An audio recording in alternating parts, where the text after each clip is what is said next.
This contract's been in existence for a while, and this would allow the extension. Again, I expect to see an actual extension agreement to accompany this ordinance on second reading. I move to approve first reading. Second. It's been moved and properly seconded that we have first reading on ordinance 2938. Any discussion? All in favor? All opposed? First reading of ordinance 2938 is approved. Mr. Chairman, the next item on your agenda is ordinance 20-939, which is first reading on an ordinance to authorize the sale of the building located at 1160 Northwise Drive, known as the Spec Building. There's been an offer, not a contract, but a letter offering to purchase that property. So this would authorize the sale of that property. I expect to have a more conventional real estate contract for you to review on second reading. And this ordinance is drafted that way, so I expect to see a no kidding real contract on second reading. Motion to approve first reading. Second.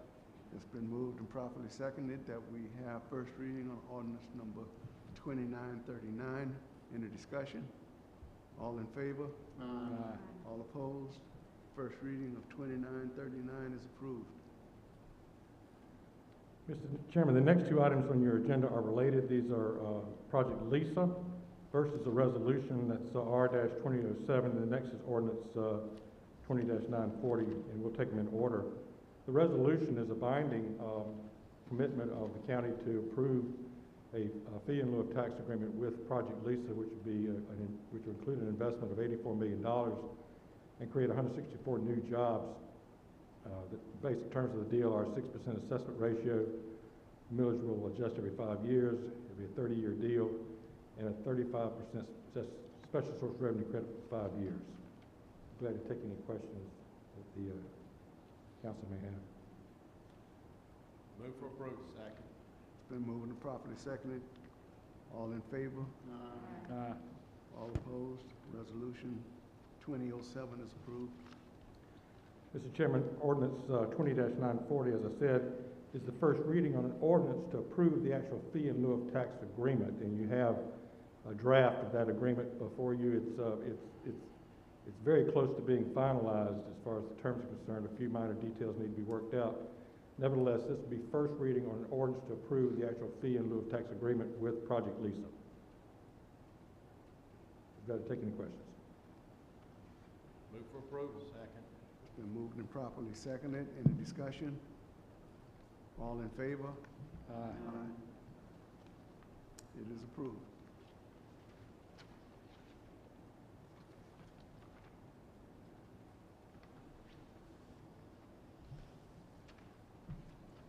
Okay, now we're into old business. And then the next item on your agenda is ordinance 20-933, which is second reading on an ordinance to approve the sale of property. All these three ordinances concern Project Tiger 5. So the first ordinance is an ordinance to approve the sale of approximately 15 acres out on Racetrack Road at a price of $15,000 per acre. And it includes an option on some adjoining property, about 16.5 acres, at the same price per acre. And then right of first refusal on an adjoining 17 acres. Those are the basic terms of the contract of sale for which this ordinance is allowed in this second reading. I expect to have a public hearing on third reading in 2 weeks. Move for second reading. Second. It's been moved and properly seconded that we have second reading on ordinance 2933. Any discussion? All in favor? Aye. Second reading is approved. 2934, Mr. Bryant. Mr. Chairman, ordinance 20-934 is an ordinance to authorize the execution and delivery of a fee in lieu of tax agreement. The investment by Project Tiger 5 will be about $15 million, create 25 high-paying jobs. There'll be a 6% assessment ratio, 30 years. The millage will adjust, and then there'll be a 10% special source revenue credit for the first 10 years and a 7% special source revenue credit for the following 10 years. Be glad to answer any questions. Move for approval. Second reading. Second. It's been moved and properly seconded that we have second reading on ordinance 2934. Any discussion? All in favor? Aye. All opposed? And finally, we have second reading on ordinance 20-935, which is an ordinance to amend the multi-county industrial park agreement we have with Lee County, and the effect of this will be to include into the agreement the property which will be purchased by Project Tiger 5. Be glad to take any questions.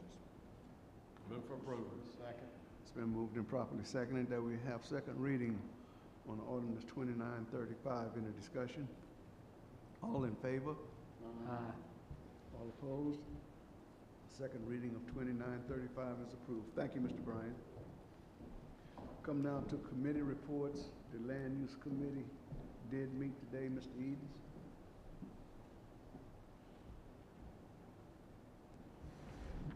Oh, I'm sorry. Well, we've already gone through that meeting. We did have a meeting, and it was part of the ordinance, first ordinance we covered, or the second, 2003, and that's when we decided to take out the existing portion of the land use requirements for this conditional use and revert back to the original that's in place now, for now, until land use committee can get together and maybe make some changes. And we're just gonna look at the entire landscaping ordinance for the county. We did take action on it, and action was brought forth in the report by Ms. Rubin. And that's all we did. Okay, thank you. The Fiscal Tax and Property Committee meeting did meet. All members were present. We received and discussed 2 economic development issues and 3 contractual issues. No action was taken. That concludes the report. Are there any reports from council members on meetings, trainings, or conferences? Yes, Mr. Chairman, but go ahead, Mr. McDaniel. I yield to you. No problem.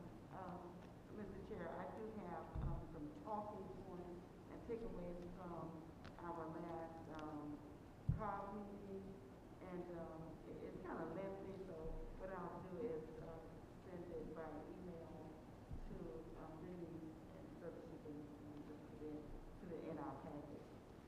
But we try to request from them to have the updates and different actions that are taken so that the county and different entities. Ms. McGann, can you talk into your mic?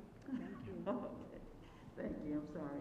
Yes, what I was saying is that I have the takeaways from the last Council on Government board meeting that was held on October the 5th. And I will email these to Denise so that she can place it in our packet. It's kind of lengthy, but various things that transpired, and for us to just be aware of what the Council of Government is doing in the area. Thank you. Thank you, Ms. McGaney. Mr. Baden? Thank you, Mr. Chairman. Again, I'm going to report about COVID-19 in our county. I attended the Upward Bound Veterans Program at Central Carolina Technical College, and we have what we call Vet Talk, which was September 24th, 2020. This discussion was on the military careers of individuals and why they served in the military, which I thought was very, very encouraging. Everyone said that they served because they felt that they had an obligation to give to their country.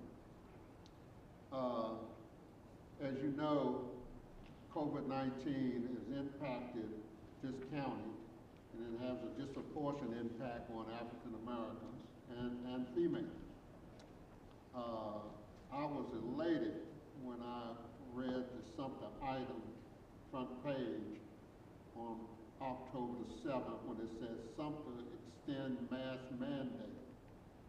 Mayor McElveen says covering worn by all residents could help city return to normal sooner.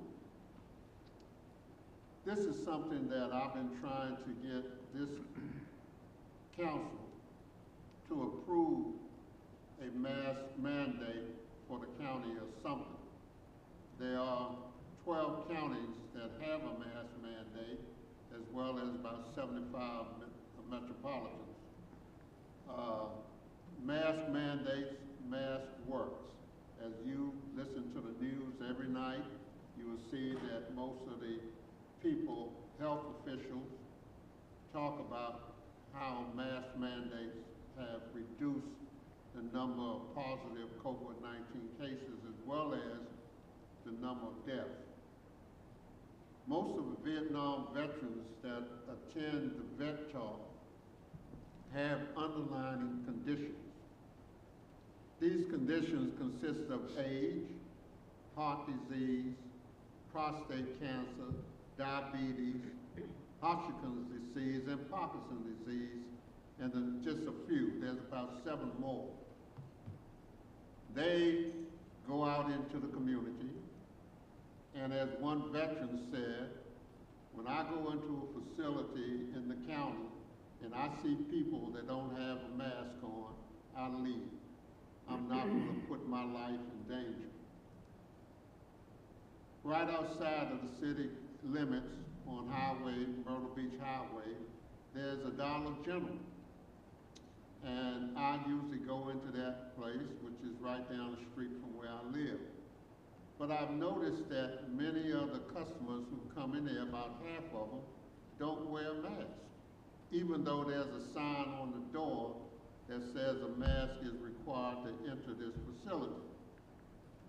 I asked the young lady who worked there, I said, why don't you try to enforce that and not serve people that are violating your request? And she said, I'm not going to get cursed out.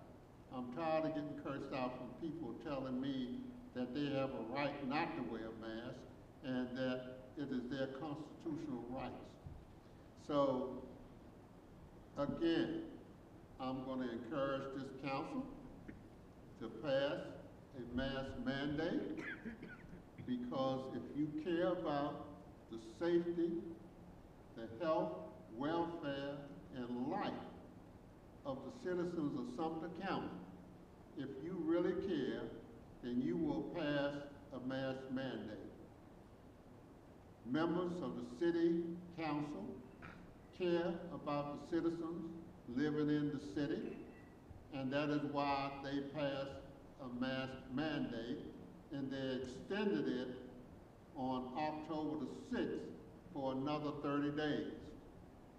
Mayor McElveen says mask mandates work, and I want to congratulate him and admire him for his excellent leadership in doing this and getting this ordinance passed and continue to get it passed. Thank you, Mr. Chairman. Thank you, Mr. Baton. Any other council members? Are the monthly reports included in our reports, Mr. Mixon? Yes, sir. Okay. County Administrator's report, Mr. Mixon. Mr. Chair, we're pleased tonight to have with us a guest, Miss Pat Jefferson. And I'll ask Miss Jefferson if she would to come forward. She has a very special announcement for County Council tonight, and I'd like to share some information.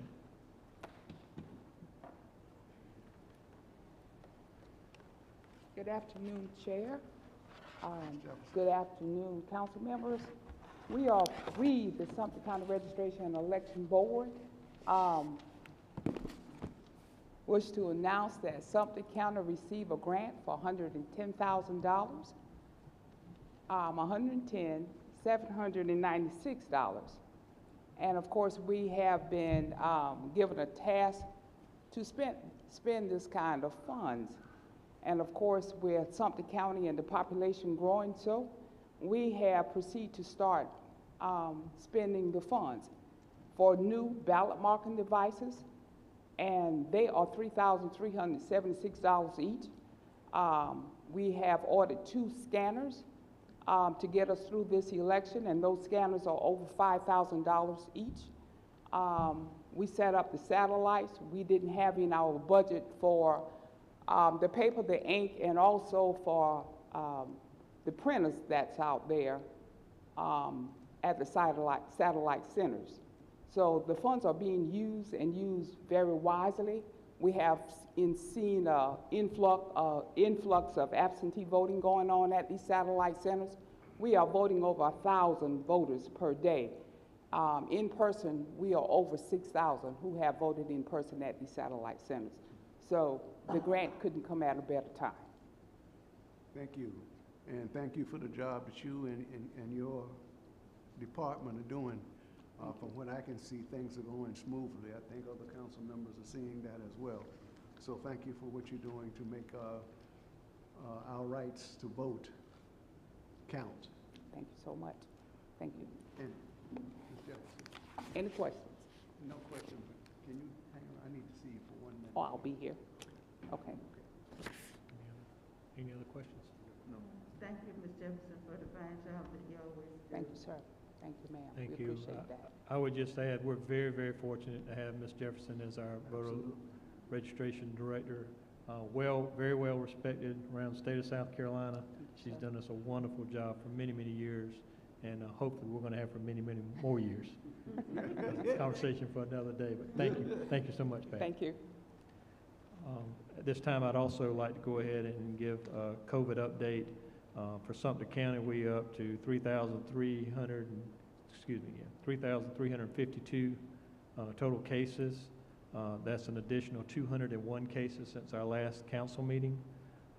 We are averaging 9.5 cases per day, which is slightly down from our last council meeting where we were averaging 16 cases per day. According to Coroner Baker, we've had 2 additional deaths since our last meeting, and those were 2 white males, one age 73 and one age 93, and neither one of those were veterans.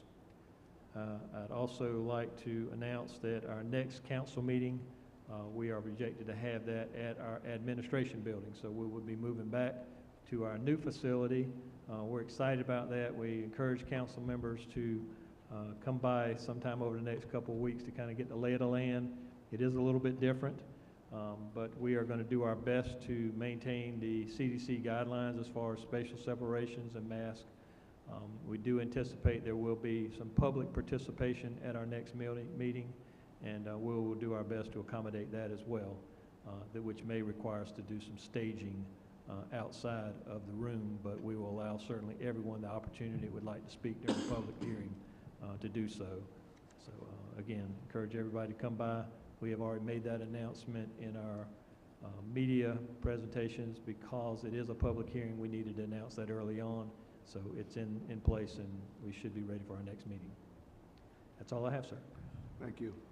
Mr. Chairman, before you move on, I want to thank the county administrator for giving us that data on deaths in Sumter County. But what I'm really concerned about, the discrepancy or the difference between what the coroner reports and what DHEC reports. The coroner is reporting 58 deaths. DHEC is reporting 82 and probably 2 others, so 84. So there's a big discrepancy in the number of deaths in Sumter County. And I would like to ask the county administrator if he could contact DHEC and find out where they're getting their statistics from. Because, like I said, there's about 26 case difference in the number of deaths that they're reporting in Sumter County and what our county coroner is reporting. So I'd Yes, sir. appreciate it if you could try to get that data. Yes, sir. Thank Glad you. to. Yes, sir. Anything else, Mr. Mixon? That's all, sir. Thank you. Have a motion to adjourn? Second. We moved and properly seconded. Any discussion? We are adjourned.